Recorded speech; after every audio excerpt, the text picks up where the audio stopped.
આપી સૌપ્રથમ એવા પરમ કૃપાળુ પરમાત્માને શ્રી કૃષ્ણના ચરણોમાં કોટી કોટી વંદન।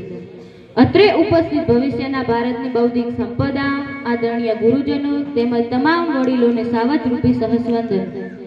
લહેર લહેરના પ્રવાહો અલગ છે, પીગળતો પડે પણ કિનારો અલગ છે, સ્વભાવો અલગ છે, વિચારો અલગ છે, મનુષ્ય લલાટો અલગ છે, ગુલોગુલ અલગ છે, બહારો અલગ છે, નજર જ્યાં પડે ત્યાં નજારો અલગ છે, નજર જ્યાં પડે ત્યાં નજારો અલગ છે।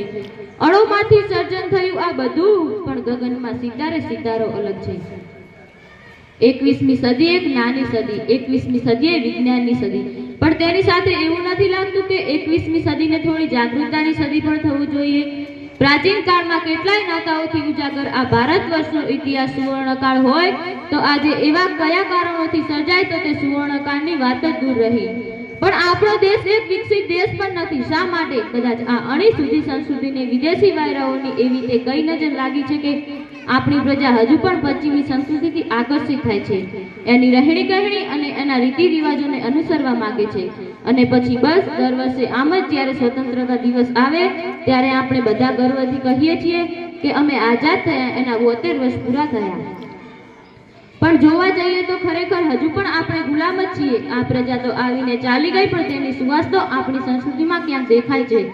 આજે જ્યારે આ વાત થાય ત્યારે મને કદાચ મેઘાણીજી સમજાય અને સૌને કહેવાની ઈચ્છા થાય કે આ સત્તાની યમોની જાલ ધારા કેરી ચુંગાલ, ઘોડા કંગાલ કાજ શાસના પસારે, ધનિકોમાં લંત મુક્તિ ગરીબોના લાલ રક્ત સત્તાના ભક્ત આજ સોસે પર ઉભા રે।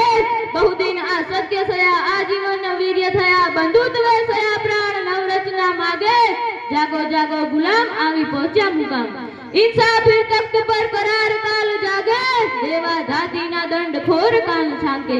આજે જ્યારે આ વિશ્વ પવન પંથા વેગે દોડી રહ્યું છે, આ ઝડપને આ વેગને આપણે ઝીલી નથી શક્યા। આપણે સમય સાથે યોગ્ય પરિવર્તન નથી સાધી શક્યા।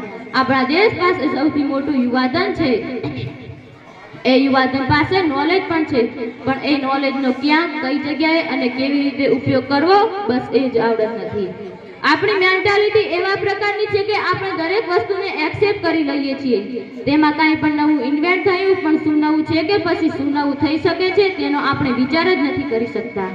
આનું હું તમને એક શ્રેષ્ઠ દ્રષ્ટાંત જણાવું તો કે વિદેશી પ્રજાની વિચારસરણી ક્યાંક નવા પ્રકારની છે। જો એ કરી શકે તો હું પણ કરી શકું છું, જો એ કરી શકે તો હું પણ કરી શકું છું, જો એ નથી કરતા ને તો હું ચોક્કસ કરીશ જ। તેની સામે આપણી વિચારસરણી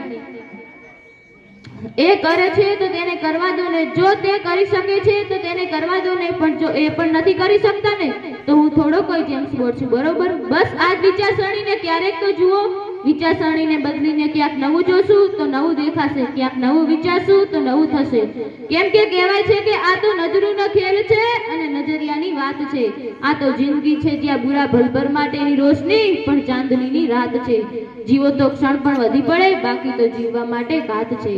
કેમ કે નજરોનો ખેલ છે અને નજર એની વાત છે।